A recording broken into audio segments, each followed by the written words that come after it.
Kasi bakit hindi tama yung nakasaad sa kontrata? Teka muna, huwag ka magtatrabaho, di mabubugbog siya kasi di siya nagtatrabaho. Mapagbintangan pa siyang, pag tumakas siya, mapagbintangan nagnakaw. Dapat, ang advice nyo sa worker, uwi ka na agad, tawagan mo kami para i-pull out ka namin. Hindi pa po kasi ako natatapos, Mr. Chair.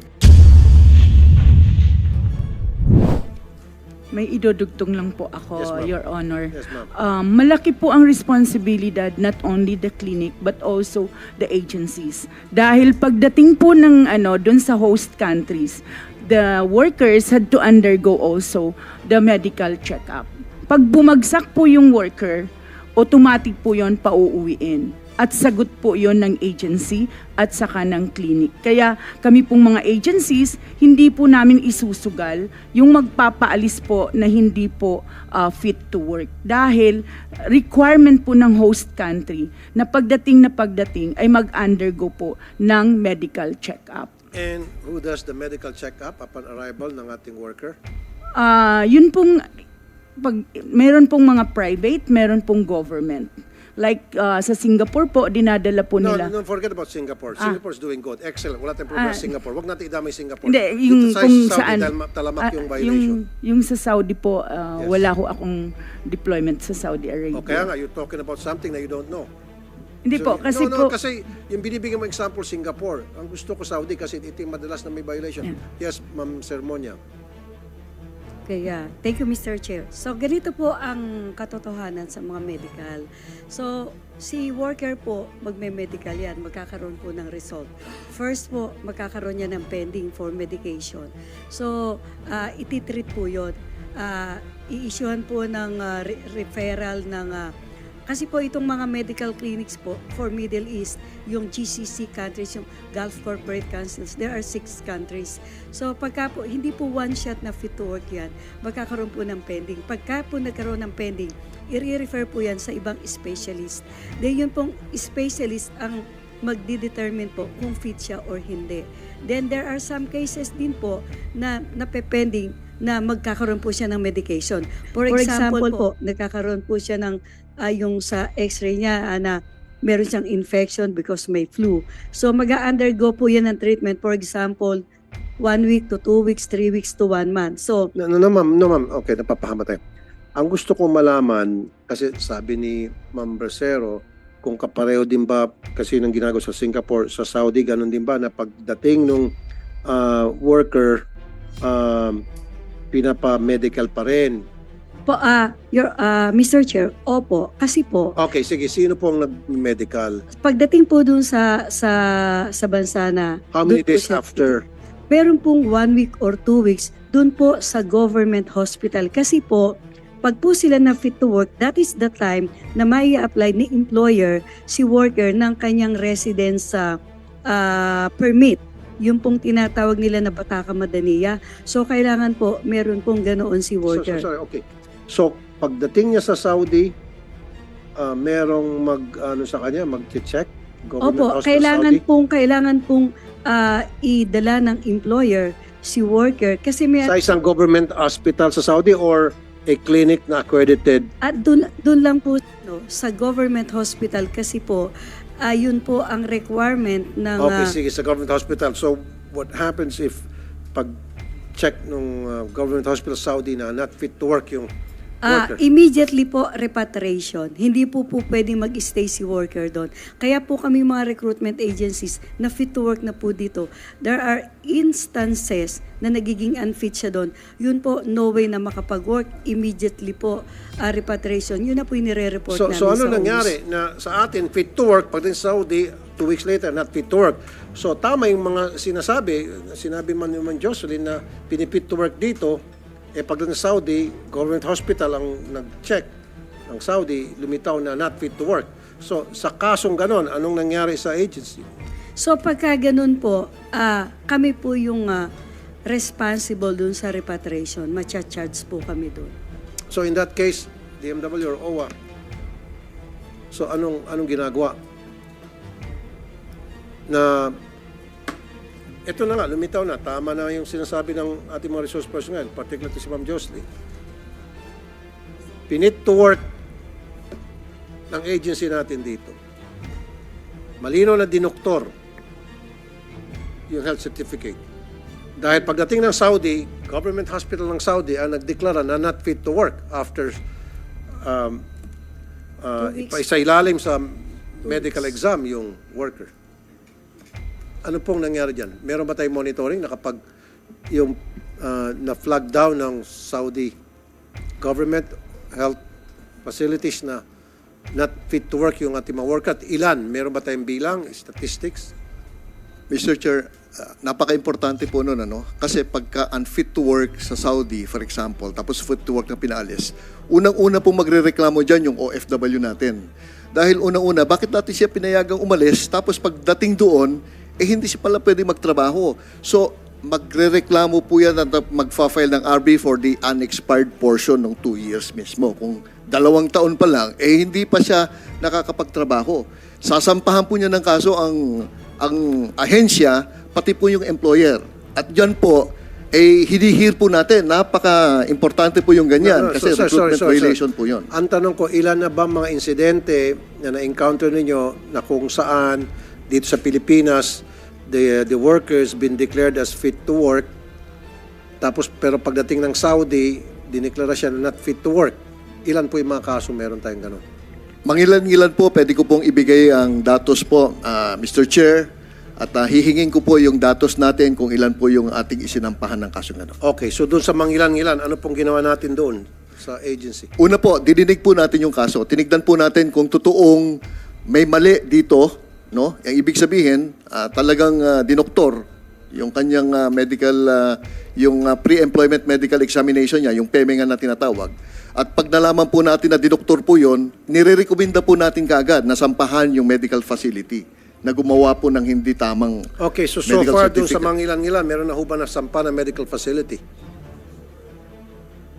Ma'am? Pwede pong madagdagan. Ganito po kasi, ang validity po ng medical ng isang OFW po na papunta po sa Middle East ay 3 buwan. So pagka po yung valid pa yung kanyang medical, hindi pa po namin irere-medical yon kahit po na paalis na po siya. So ito po, nakipag-usap na po kami ang aming asosasyon sa mga accredited clinic po ng Middle East. They call it po GAMCA. So ang paliwanag po nila sa amin, fit to work yan nitong ganitong date, na-deploy nyo nung ganitong date. Maaaring naka-acquired na siya ng any kind of diseases or infection. Yun po yung pinaliwanag po sa amin. Kaya po, ang nangyayari po, ako po, I will speak for my agency. Pagka po ganun, bago pa po... Okay, so pag dineklara ng not fit to work, siyempre dinidescribe doon kung anong reason ba't siya dineklara fit to work. Opo, meron po. Pag sinabi lang po, merong lung problem, heart problem, then doon yung, di ba, Yusek Olalia, doon papasok na kakasuhan nyo dapat yung clinic dito, medical facility. Now, pwede ba yung Yusek Olalia na ang mag-check na lang sa ating mga OFW palabas ay mga government hospitals, huwag dito mga clinic-clinic? Is that possible? Clinic na accredited ng DOH? Ilan po sa accredited ng DOH po ay talagang government facilities po talaga. Pero may mga private clinics po kasi, yung pong pagre-regulate po niya nasa DOH, pwede po nating ipatawag ang DOH at ilalatag po nila kung ano po yung kanilang patakaran para po sa accreditation ng mga PEME. Okay. Yan po ang gusto kong mangyari. And then, gusto ko rin po, doon sa mangilan-ngilan, give me the list of those cases. Give me a list of those cases na kung ano na nangyari. Nasampahan ba ng kaso? Ang dapat sampahan ng kaso at ano na nangyari doon sa kaso? I need a list of that. Yes. Mr. Chair. Ito naman, kasi kanina ka pa. Ito siya naman po. Bago-bagong boses to si Ma'am Alicia De Volgado, President Overseas Placement Associations of the Philippines, o OPAP. Ma'am Alicia, good afternoon po. Yeah, good afternoon, Chair, and good afternoon po sa mga nandito po sa lahat. So regarding po sa medical examination, for every country po, kagaya ng Saudi Arabia, there is a specific po na medical exam na dedicated pa isang worker. If the cause of death or if the cause of the repatriation po na hindi pumasa ng Saudi is beyond the examination required po, hindi ho kasalanan ng medical clinic because wala po dun sa scope na examination na binibigay po nila. So, yun Ano ang- po klaseng examination ang ginagawa pag sa Saudi? Meron po tayong X-ray, hepatitis B, sugar, yung LDL, at saka FBS and everything. But if I can email po to sa secretariat po ninyo, ano po yung scope ng medical examination na covered for Saudi Arabia. Yun Is this lang- like an executive check-up? hindi po not limited kasi masyado pong costly na po yun pag executive or thorough medical check. Pero dito ba, thorough check-up ang ginagawa? Hindi po lahat. Hindi po lahat. Hindi As lahat? per country specific po yung medical exam required by the government and required by the GAMCA ho. Ito yung Hindi, ang gusto ko lang, I'm not interested sa ibang country kasi wala tayong mga reklamo Yes, sa ibang okay, countries tulad okay. ng Singapore, Japan. Yeah. Wala eh. Ang problema talaga palagi, Middle East eh. So, ano ba ang requirement sa Middle East ng mga OFW natin? Anong klaseng medical check-up? I will just email po kasi hindi ko memorize po. Okay. Singapore kayo, ma'am. Taas ka ng taas ng kamay. Pang Singapore yung workers. Didadagdag ko lang Ikaw, po. si Ma'am Sermonia. Doon po, balik po tayo sa usaping medical po sa Middle Ma'am, East. ano nga yung klaseng medical check-up ang ginagawa sa mga Kompleto workers po sa yun. palabas? Yun po ay... Are we talking about executive check-up? Okay po. Executive check-up na po yun kasi po kumpleto po Ano-ano yun. po halimbawa? Nandun po ang X-ray, nandun po ang hepatitis ABC, nandun po ang VDRL, nandun pa po ang lung sa X-ray, iba't iba pong klase ng X-ray. Physical examination, meron din po sa heart. Most especially po, pagka po yung above 38 years old, nire-required na po yan ng ECG. Nire-required na po yan, ano yung sa heart ate? Yung complete examination po about sa heart. Yung pong blood chemistry po, madami po yan. So, meron yung complete. Yes, blood chemistry. it's like a executive So lahat ng po ng check-up. lab test. Yes po. Okay. So, Pati po sa physical examination, Mr. Chair, karamihan po may bumabagsak po sa psycho, yung psycho test. So yun po, hindi na po namin... hindi, yung pang Saudi po. Pang Saudi. Ang Yan na nga po, yung so, psycho so, complete lab test, psycho test, psycho test, x-ray. X-ray, HEPA, ABC, yung pong lipid profile, yung sa heart po, meron din po yung sa complete physical examination. Yung Stress test meron po. pagka po may nakita something sa heart, Okay. i-require po yan 2D echo, stress test. Meron din po yung complete blood counts. Meron din po yung drug test. Kompleto po yan, Mr. Chair.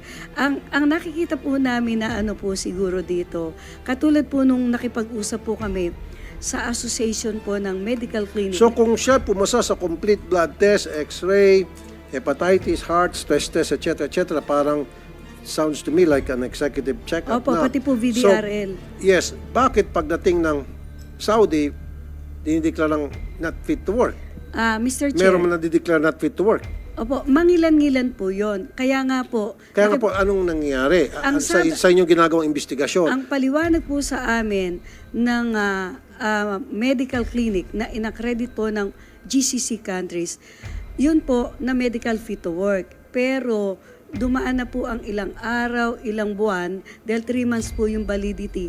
Ang isang tao daw po ay maaaring maka-acquired ng infection or Okay. any kinds of diseases within 24 hours. So doon po sa not fit to work na inilalagay sa certificate kaya siya ay pinapauwi, ano po ang sinasabi doon? Bakit? Anong reason? Tulad sinabi Ito mo, po. nakalagay may virus, bacteria ba? Okay. Karamihan po na nagiging findings ay sa lungs po, sa x-ray po. Meron po siyang... Sa lungs? Opo, meron po siyang infection. Kasi po unfit doon, hindi po yan ma-wave. So ibig sabihin, yung lungs x-ray dito, o yung lungs, pag-check sa lungs niya dito, pasado siya. Pagdating doon, nagkaroon ng infection yung lungs niya. Paano nangyari yon? Dito po niya nakuha na yon, Mr. Chair. At pangalawa po, yung hepatitis. In a span of 3 months, agad-agad magkakaroon siyang problema sa lungs? Yun po ang Come on. Yun po ang sinabi sa amin. Next time ng- siguro COMSEC, mag-invite tayo ng mga medical experts dito.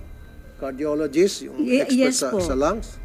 Kasi I don't believe that in span of 3 months, nagkaroon agad siya ng problema sa lungs. Yun po Ano yung, yan, naninigarilyo siya ng 5 packs a day na sigarilyo. yun po yung Kaya paliwanag po bago sa siya amin. ma-deploy, sige niya, maninigarilyo muna ako. Mr. Chair, dahil nga po kami... Kahit nga yung maninigarilyo ng 5 packs a day, abuti ng taon bago magkasakit sa lungs. Ito, 3 months, magkakasakit na agad sa lungs. Yun po. Something's must be wrong.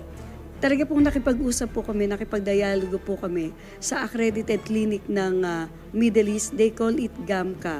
At alam niyo po, Mr. Chair, ito pong Ministry of Health ng GCC countries ay bumubisita po dito sa ating bansa. Nakikipag-coordinate po yan sa DMW, saka po sa Department of Health. Chine-check po nila yung clinic kung nakakapasa Sige po. sa Sige, standard. granting, totoo yung mga pinagsasabi mo, blah, blah, blah, Ay, blah. totoo po yun, Mr. Okay, Chair. kaya nga, ngayon, ito yung sinasabi ko naman sa DMW at sa OWA. Okay. Dumadaan sa butas ng karayom yung ating mga OFW sa medical check-up. Pero, hindi nagsasubmit ng health certificate ang mga employer. Paano kung yung employer may sakit sa TV? Nahawa siya doon. That could be possibility. So that's why from now on, kung merong medical check-up, malinis yung ating OFW, babanggain niya na malinis na health certificate ng employer. Ganon din, ipa-check din kung may topak ba sa uling employer o matino. Mind you, meron isang kaso na napauwi yung isang OFW dahil may topak yung kanyang amo, gumagawa ng kabalastugan. So napauwi. And then after a few months, 2 or 3 months, dumating yung kanyang replacement para doon sa same amo. For the second time, tinopak ulit yung amo, ginawang kabalastugan yung OFW natin. Napauwi ulit yung OFW. And then, kumuha si employer ng replacement. Dumating yung replacement after 2 months, doon pa rin sa may topak na employer. Again, napauwi ulit. Kumbaga, paulit-ulit na lang yung cycle. Yun yung sinasabi ko. So, dapat, from now on, kailangan yung mga employer, check din natin yung kanilang police dapat magkaroon silang police clearance, psychiatric exam, pumasa sila, tapos dapat meron silang health certificate na wala silang sakit. Is that a possibility? Not a possibility. We have to do it. Patagal ko nang sinasabi. Yes, Mr. Chair. Ang isa pong ginagawa natin ngayon, kinakausap din natin yung agencies kasi may mga sitwasyon, in fact, madalas, hindi alam ng worker kung sino yung employer niyang pupuntahan. And we have to reverse that trend. Dapat pag alis pa lang dito, kilala na natin yung employer para masagawa yung nababanggit ninyo, tignan yung track record ng employer. Meron kasi tayong whitelisting na pwedeng i-apply dun sa mga employer. Ibig sabihin, hindi kailangan antayin na magkasala sila, i-clear natin kaagad sila kung maganda ang kanilang track record. So yun po ang sinasagawa natin ngayon na Mr. Chair. Pinakamabilis niyan, Secretary Kakda. Lahat ng mga employees sa Saudi na gustong mag-hire ng Filipino workers, may listahan naman yan, di ba? Mag-apply sila. Paano natin nalalaman na yung isang Saudi household na nangangailangan ng Filipino workers, how is it being established from first to finish hanggang sa magkaroon sila ng worker na? Paano po? Mr. Chair, kami po ay meron tinatawag na counterpart agency po doon. Yun po yung aming ka-business partner. So, ang main roles po nitong aming counterpart agency po doon is to select the best and the good and qualified employers. So, kaya po, Hindi, kaya nga po, kailan po nalalaman, so nag-a-apply po itong mga employer. Opo. Mag-a-apply sila sa FRA opo, na I want a Filipino worker, ganon. opo. So, pag anong screen ang ginagawa ng FRA? Sabi mo, the best and the brightest? So, Hindi po, ayun po nga, the good and qualified employers. so paano nalalaman kung good and qualified employers yung pupunta ng ating OFW? Okay, Mr. Chair, meron po kasing na pinrescribe na polisiya ang Ministry of Interior kung sino lang po yung qualified mag-hire ng workers. So, nandun na po yung salary bracket, ano yung status po niya pagdating sa finances, yung pong mga ganun. So, yun po, chine-check na mabuti. Dahil Kaya nga po, ma'am, okay, sige. Kung chine-check po yun, kung nasusunod po yun, wala na sana mga namamaltratong OFW. Wala na sana namamatay na OFW. Wala na sana nagreklamo na OFW hindi na sweldohan. pangalawa po, So, ibig sabihin, ma'am, hindi na susunod. Maraming mga employer dyan sa Saudi na may topak. O ba't napupunta sila doon sa may topak? So, ibig sabihin, hindi din undergo itong tinatawag na neuropsychiatric exam. Yung ating mga kababayan, pag bago pumunta doon, nag-undergo. Pero itong mga employer, hindi.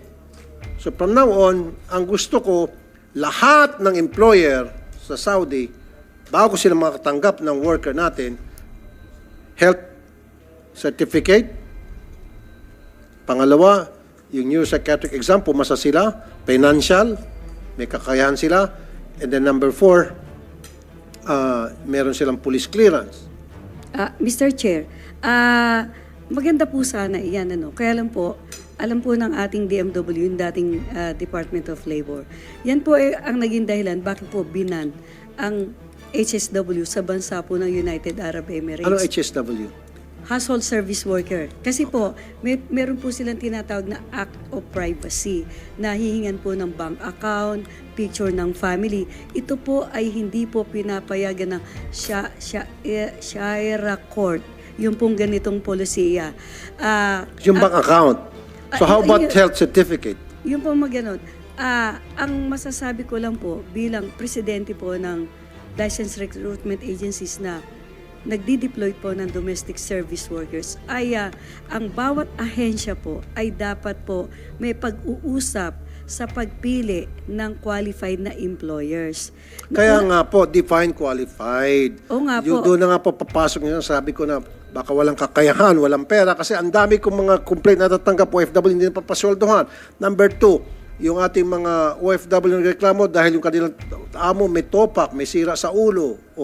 Kung yan ay nag-undergo ng neuropsychiatric exam, so hindi nakapasa yun, di hindi na sana. Mr. Chair, Naabuso yung ating OFW. pwede po akong makapagdagdag. Yun po kasi... Ano pa idadagdag nyo na? Yun po, yung sa hindi po nakakasweldo, yun na nga po, dapat po talaga merong talaga pong strict monitoring itong si agency po dito sa Pilipinas sa nadi-deployed. Kasi po, Ma'am, monitoring, nahirapan nga kayo eh. Diba? Hindi naman po dapat ma'am sa screening. Hindi po mahirap, No, Mr. Chair. dapat i-screen Hindi nyo po po. mahirap. I-screen nyo po muna kung may capability ba magpasweldo itong si amo, number 1. Number 2, kung itong si amo ay malusog ba, tulad niyan, yung pala merong sakit sa TB. Dineklara dito na fit to work, nag-x-ray sa chest, lungs, all clear. Pagdating doon, nagkasakit ng TB. Ibig sabihin, yung amo niya may sakit ng TB, nahawaan lang siya. Kaya after a few days, dineklara siya. After 2 weeks, dineklara siyang not fit to work.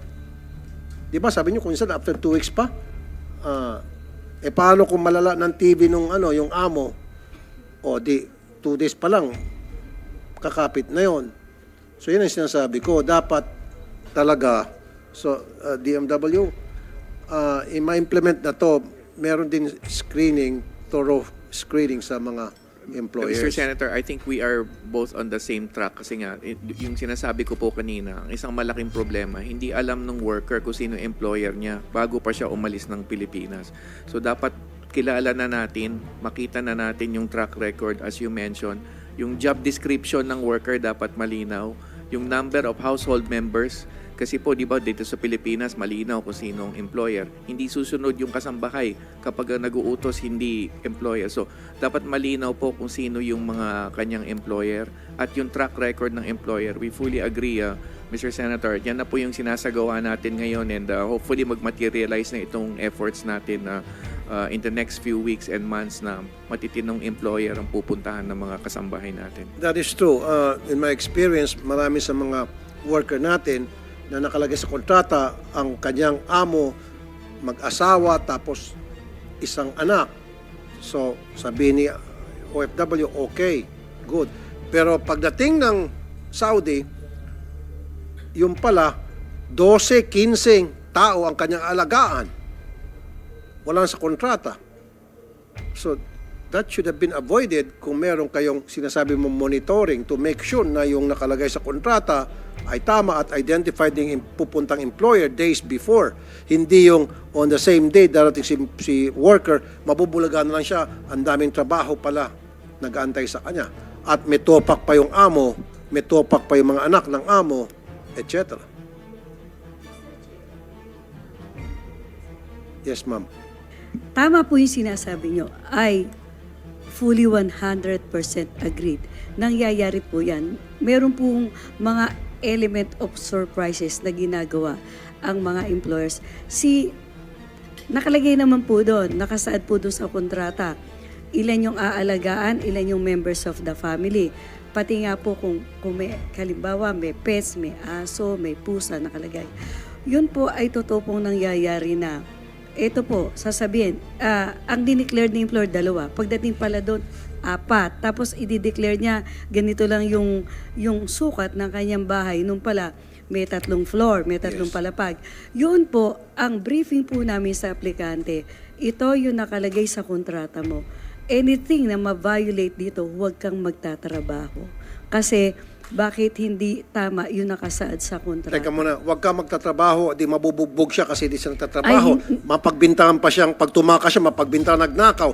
Dapat, ang advice nyo sa worker, uwi ka na agad, tawagan mo kami para i-pull out ka namin. Hindi pa po kasi ako natatapos, Mr. Chair. Sabi mo kasi huwag ka magtatrabaho. Di magtatrabaho yung worker, di papatukan yung ba't di ka nagtatrabaho? Mr. Chair, ang sabi po namin, huwag kang magtrabaho, magpasoli ka sa agency at huwag kang magpapa-redeployed. Kailangan makauwi ka kasi in good faith ka na pinadala namin doon na ito yung tatrabahin mo, tapos doon pagdating hindi. So, nakalagay naman po kasi yun, Mr. Chair, sa kontrata, saka sa bilateral agreement, kung ano po yung tamang kontrata. Yun nga po, ginagawa ng worker yon. Nagsusumbong po sa inyo. Opo. Bakit marami pa rin mga worker natin na hindi inaaksyonan yung ganong klaseng reklamo na hindi nasusunod ng kontrata hanggang sa makarating po sa programa ko. Ang masasabi ko lang At po... ang iba pa nga sa inyo, magsasabi, nag-iinarte ka lang, sige magtiis-tiis ka. Ang masasabi ko lang po doon ay pakinggan yung sinasabi ni worker. Paano yung mga agency, mga alipores mo, mga kasamahan mo na hindi nakikinig? Ano magandang gawin doon? Yun nga po, alam po nila ang kapupuntahan nila. Ano pa yung kapupuntahan nila? Yun po, makansela ng lisensya, masuspende. Kaya po, ang sabi nga po namin, So paano natin maiwasan yon?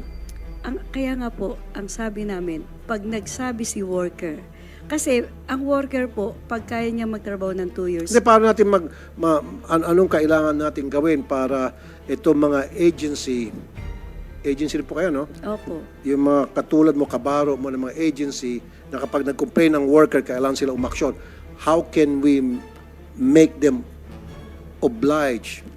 yung to police our own ranks, ganun po. Ay, marami po kaming isinasagawang ganyan. Yun nga lang po, ito po ay nai-report na namin ng ilang beses sa DMW. And then, anong ginawa ng DMW? Alam niyo po, ang sinasabi sa amin ng DMW, i-report niyo nga si ganon, si ganyan. Kami po ay hindi makapag-report na. Kaya ang sabi po namin, ay inyo na lamang pong tingnan. Sa totoo lang po, Mr. Chair, ang DMW talaga pong luto kami sa pangaral. Marami naman po talagang ahensya dito na hindi po maipakita yung president. So, kung di mapakita ang president, ba't napigyan ng lisensya? Hindi po, nung pong nag-apply ng lisensya, andun po yung president.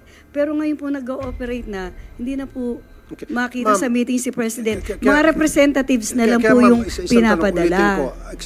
Interested ako ng gusto yung, how can we make these agencies na sumunod doon sa gusto kong mangyari, na kapag at kayo po mismo nagsabi, na kapag yung worker, pagdating niya sa kanyang deployment, ay nakita niya hindi sinunod yung kung ano yung nasa kontrata before she left here, magsumbong at yung agency mag-action.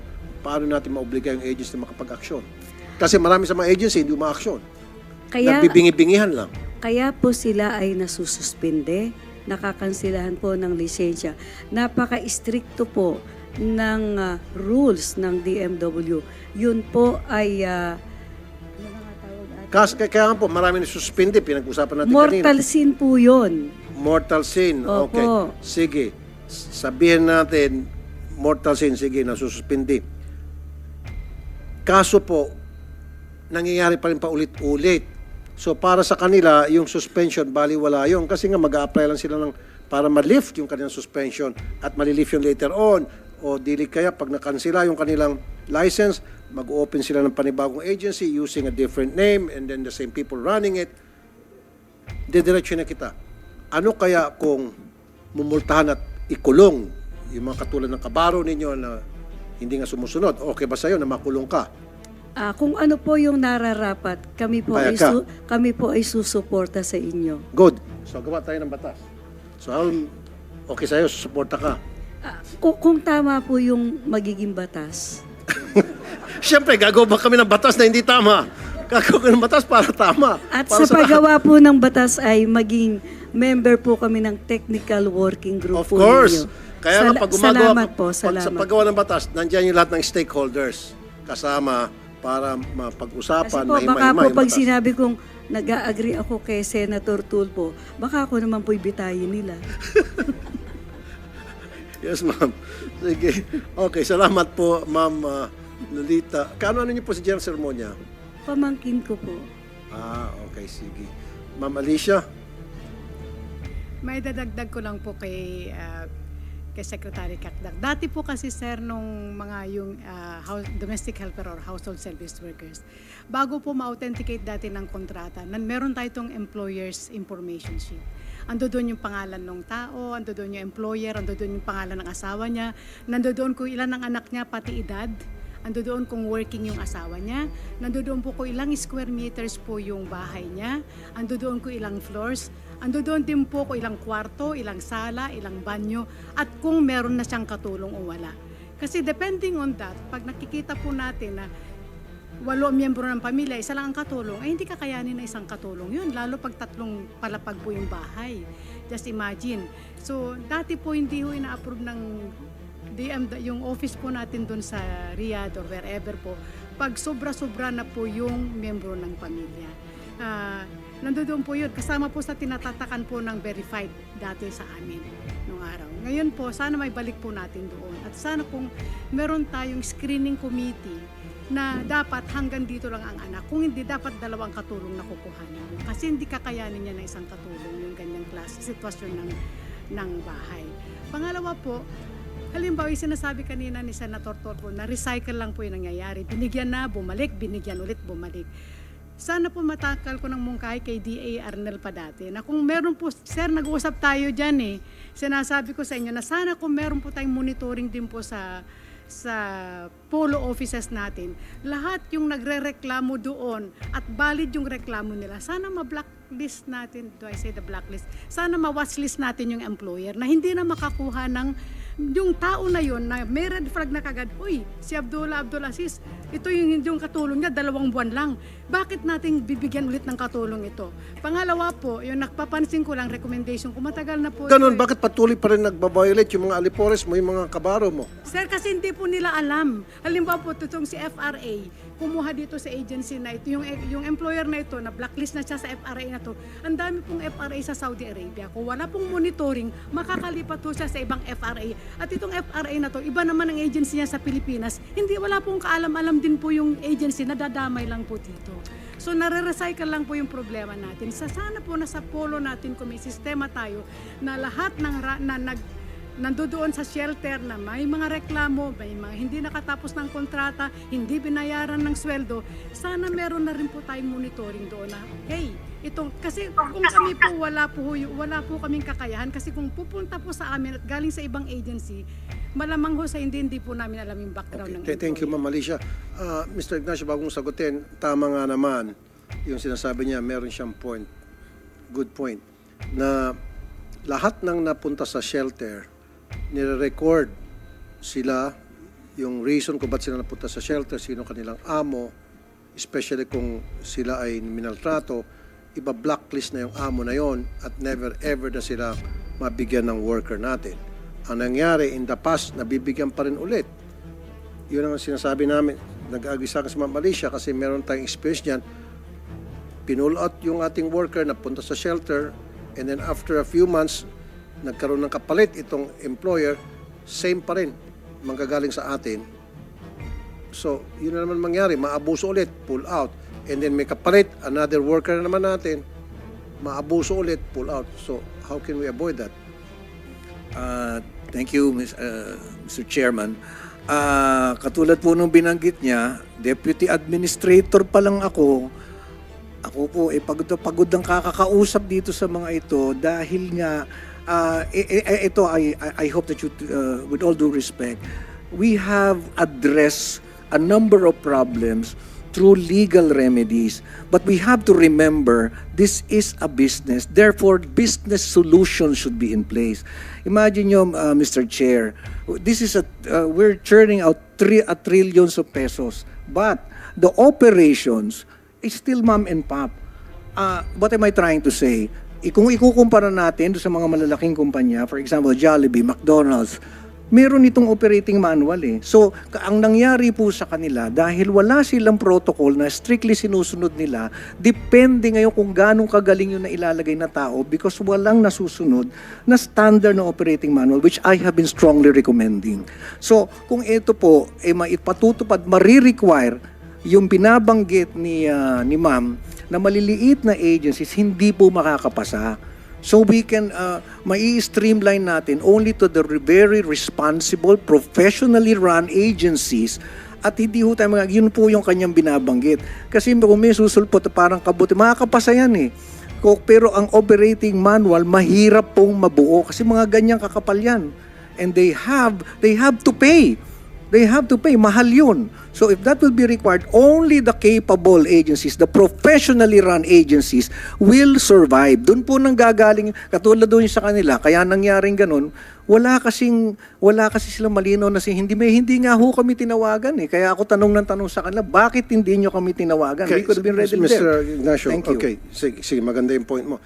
Ang sa akin, tulad na nabanggit nga ni Ma'am Alicia, yung mga OFWs natin na nadadala sa shelter dahil meron silang reklamo sa kanilang amo, dapat na-flag down na nabablocklist na yung amo na never ever again sila ay makakatanggap ng Filipino worker. Yes, Yes, Secretary Mr. Cata. Chair. Yan po ang ating sistema sa ngayon. Meron tayong whitelisting and blacklisting mechanism. Blacklisting pag sila'y lumabag. Whitelisting, tinitignan natin yung track record nila. So tama po kayo, kung merong repatriation record po yan o welfare record, hindi ho natin pinapayagan. Yun yung sa whitelisting side. At yung nabanggit yung kanina, Chair, yung kailangan ng makauwi, wag nang patagalin makauwi, yung ating command center on a monthly basis, mga 1,000 ang napapauwi ng ating repatriation command center. At tama po kayo, wag nang patagalin pa kasi konting reklamo lang can breed disharmony at posibleng maging distress situation. So 1,000 po yan. That's the system that works, Mr. Chair. Pero ako rin po magpapakumbaba at magsasabi, there is a part of this that needs improvement. Merong mga 1,000 na liligtas on a monthly basis na papauwi thanks to the recruitment agencies kasi hindi naman ho lahat yan ay shouldered ng gobyerno yung pagpapauwi.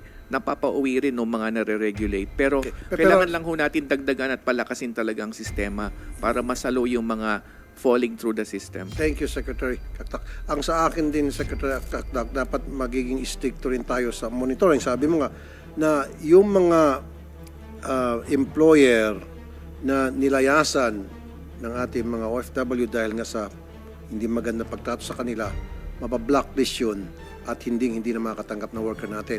We have to make sure kasi may nakakalusot pa eh.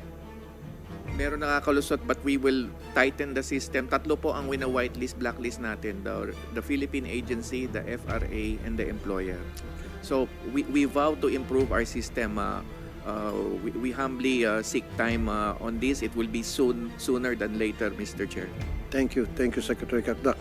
Nasa yung Myriad Agency? Yung Myriad Agency. Can you submit to us the results of PEME of Ms. Rayolin? Opo, sir. Okay, sige. Sige, last na lang po, Ma'am Lucita, and then I will suspend para makauwi na kayo at susunod yung mga taga-NBI naman. At Pa po, Sec Hans, Yusek Bernard, and Chairman Mr. Senator Tulfo. Ito pa din po yung nangyayari. Ito pong si employer Muhammad na blacklist na. Therefore, he's not allowed na makakuha ng housemaid. Ang nangyayari po kasi, makakakuha pa din siya pero ang magi-sponsor na po either yung anak or yung members of the family or kaibigan. Kapag ka po may mga ganito pong pangyayari, ay dapat po magkaroon din ng kaukulang parusa yung pangalawang employer na nag-connive sa unang employer. So nangyayari po ito kaya hindi po maputol-putol itong mga violators na employer na pag na-blacklist na itong madam at saka yung sir, may anak pa, may kapatid, meron pang kakilalang matataas na tao. Yun po, pag nasugpo po yun, ay napakalaking tulong na mare-realign po lahat itong violation. Salamat po. wow, that's very good. Yeah. So kaya nakakalusot dahil may reklamo kay Mr. at kay Mrs. And then ang gagawin, yung si anak naman ang magre-request at mag-sponsor. So dapat yun, meron tayong sistema na para ma-monitor natin, makita natin na, uy, itong pong yung Mr. and Mrs. at saka anak, magkaisang bahay lang. Or sometimes, kukunin ni anak, si anak mag-sponsor using a different address, pagdating kay anak, ipapasa sa kanyang parents. Mr. Chair, ang nakikita ko pong solusyon dyan, yung binanggit ko kanina, dapat nakatakda na kung sino yung employer. At may instruction doon sa worker natin na huwag kang tumanggap ng utos sa tao bukod sa pangalan na binanggit. At kung ikay nakatanggap ng utos ng iba pa sa iba pang tao, ayan na, yung sinasabi niyo kanina, Mr. Senator, ay meron ng diferensya and therefore kukunin ka na at ipapauwi. At may penalty na doon sa agency. Yun po nakikita ko at this stage, Mr. Senator. Papangalanan natin kung sino yung employer at doon lamang siya tatanggap ng instruction o yun yung kikilalanin niyang authority at wala nang iba. Kaya't hindi po makakasama doon yung mga blacklist natin nung nakaraan. Okay, that is the reason I'm going back again doon sa sinasabi ko na merong tumatawag a few days after na makarating yung ating OFW doon sa kanyang deployment. Kasama doon sa pagtatawag, kumusta ba yung accommodation, yung kontrata mo ba nasusunod, yung address na nakalagay sa kontrata, yun din ba? Kasi ang nangyayari, ang mag-sponsor ay si Abdul, kaso siya ay ma-assign sa bahay ni Muhammad. Di ba? So dapat meron tayong mekanismo na kapag para hindi mangyari yun at meron monitoring at kapag naganap nga itong ganitong klase insidente, agad-agad pull out. Wala nang marami pang salita. Yes, ma'am. Sir, for the courtesy of time, nag-submit na lang po kami kasi bago isa-isahin ko po yung recommendations po ng association namin. O, sige, Hindi ma'am. na po tayo matatapos. And Tama. one last thing na po, sir, yung Musaned po, which is a partner also ng pag-issue po ng contract. Kasi nabanggit nyo po kanina na marami pa rin tayong kababayan na hindi nakakatanggap ng sweldo. Part po nung Musaned, nung in-explain po sa amin is, pag nag-apply sila ng visa, nandoon po yung bank account ng employer that the Musaned has the right to suspend or frozen the account pag hindi ho nila nabayaran yung sweldo ng domestic helper. So gusto ko lang malaman sana kung may implementation to natin doon na, kasi may right yung Musaned na frozen yung account ng employer pag hindi niya binayaran yung sweldo. How come na meron pa tayong umuwi na hindi nakukuha ang sahod when the Musaned had the right to withdraw from their account na para ibayad dun sa sweldo po ng mga hindi nababayaran na SSW. Yun lang po yung gusto kong malaman kasi it ended up dito minsan yung bayaran ng sweldo and everything when there is a right ng Musaned to freeze their account for non-payment of salaries. It's a part po yung ating agreement with Musaned. Thank you. Thank you. Point well taken. Again, bago po i-suspend ito, monitoring talaga upon arrival ng ating OFW. Kasi kung ginagawa yan, strict compliance, wala nang OFW na hindi masweldoan, wala nang OFW na maabuso, wala nang OFW na uwi dito ng bangkay na. Wala kasi doon pa lang sa first day or first few days, may kita agad ng ating OFW yung problema. Hindi na sunod kontrata, yung amo ay stricto masyado, malupit, mapanakit, etc. On the first few days, pull out agad. Hindi na susunod kontrata dahil imbis na 2 lang alagaan ko, 3 at isang floor lang, 3 floors, tapos 50 na pamilya, meron 3 anak, yung 2 pa doon, special child. Yun lang, masusunod yan kapag mangyayari yan na wala nang mga OFW natin na maabuso, mapapawi dahil sa pagmamaltrato if masunod yung strict monitoring.